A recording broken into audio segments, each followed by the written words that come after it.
Hi, Miss Chrissy here. Today I want to talk about fear and love and how that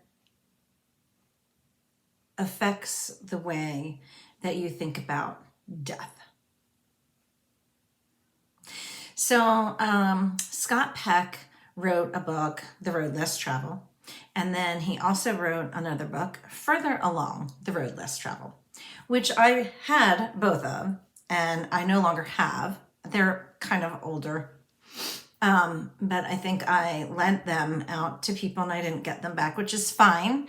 But I'm actually going to repurchase them because I do want to read them again because there's a lot of magnificent information in those books. And one, I think it was Further Along the Road Less Traveled.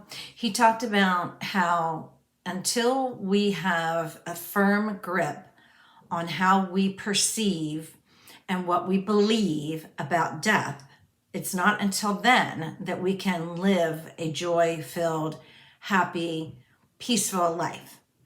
And he goes into a lot of detail about that, which I have been thinking about lately.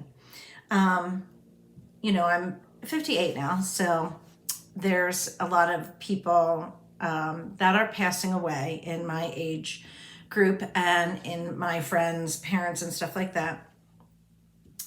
And it's made me witness how people deal with death and people dying and look at their own mortality.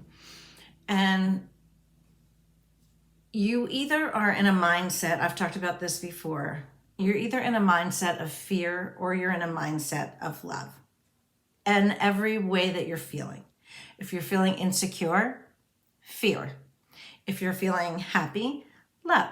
If you're feeling worrisome, fear. If you are feeling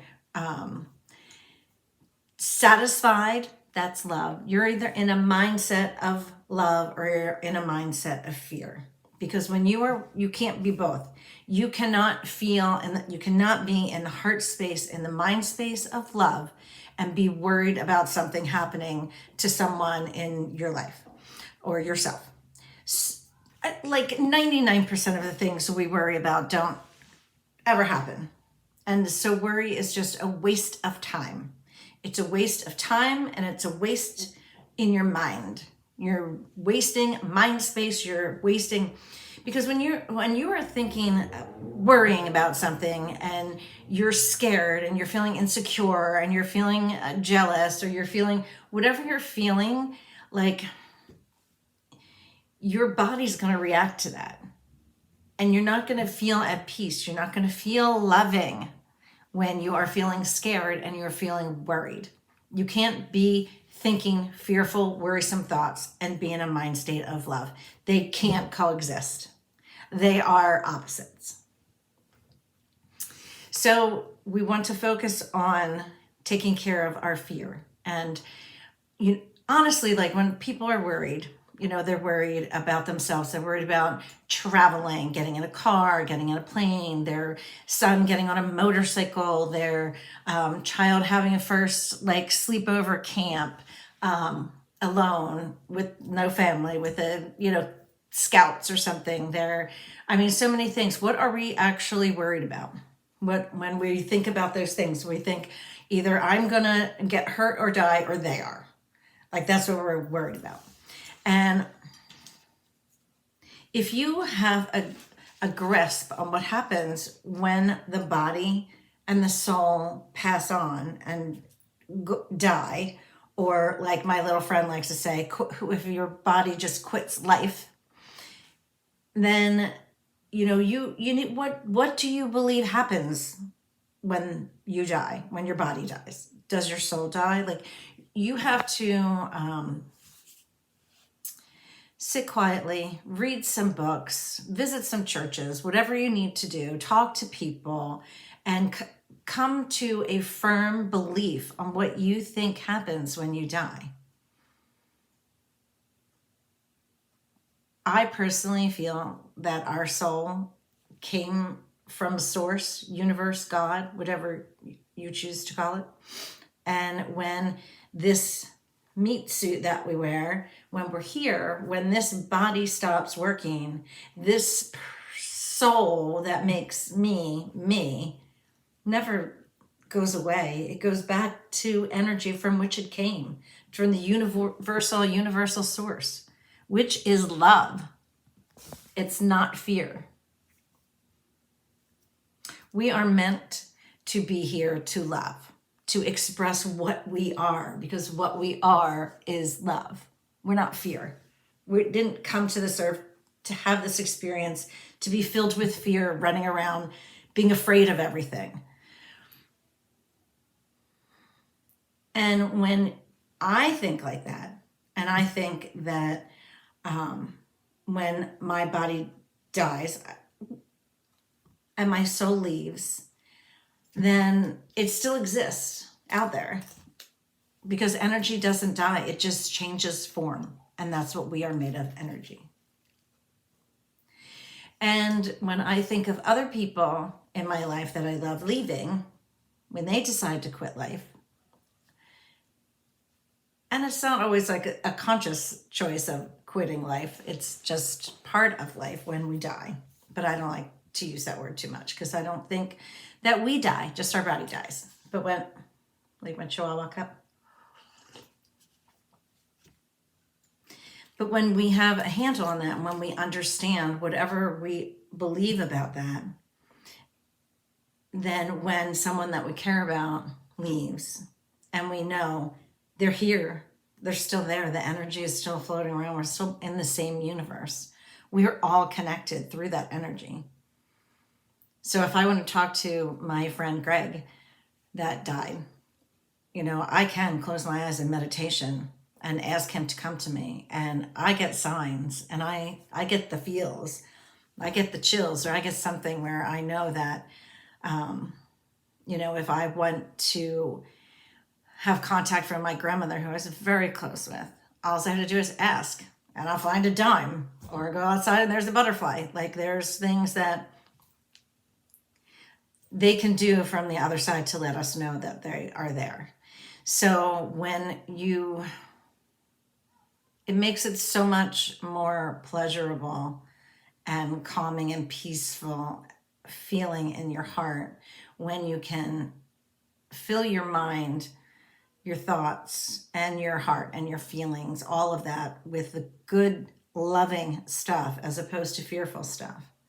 Because we were not come to this earth. We didn't come here for fear, for fearful reasons. And if you are feeling something fearful, if you are feeling something negative, something that's coming from fear and not from love, if you are feeling that way, that is your soul's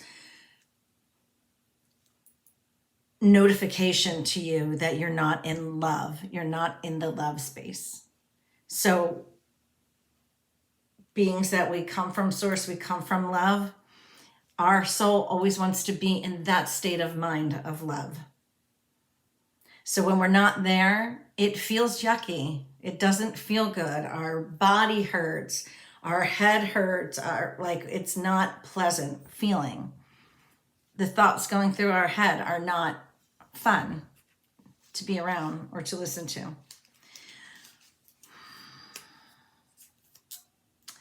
And when you think of death, when you think of the soul leaving, you should be able to be at peace with that. I mean, that maybe could be a goal if you're not there. Everyone is on their own path, and it takes people different time frames to get to an understanding. But it really is important to try and come to an understanding, and just thinking about love and thinking about fear. And whenever you have to make a decision about, which way to go, always go on the side of love. I'm sorry. An exclamation point on my statement.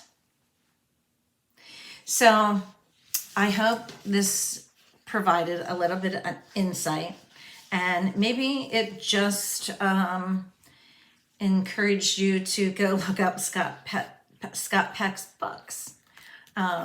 Or maybe you could share what you think, what your perspective is on love and fear and life and death. And if you have a firm belief already about it, I think we all come from source and we all go back to source. I don't believe in a hell. I think hell is your life on this earth if you choose to live in fear all the time. That's hell. And heaven is if you choose to live in love. Because we came from love, we're meant to be love and share love with each other and learn our lessons in a loving way, not necessarily in bad ways. But, you know, if you aren't aware of that, you can learn in good ways, then you might just not. So I appreciate you taking the time to watch this video if you made it to the 11-minute mark. I do appreciate it. And if you wouldn't mind, could you hit the like button that you like this video and maybe subscribe to my channel? I would really appreciate that, and leave your comments because comments are always fun to read.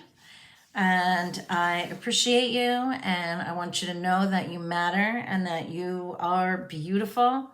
And I can't wait till tomorrow when we see what we can talk about then. Until then, enjoy your ride.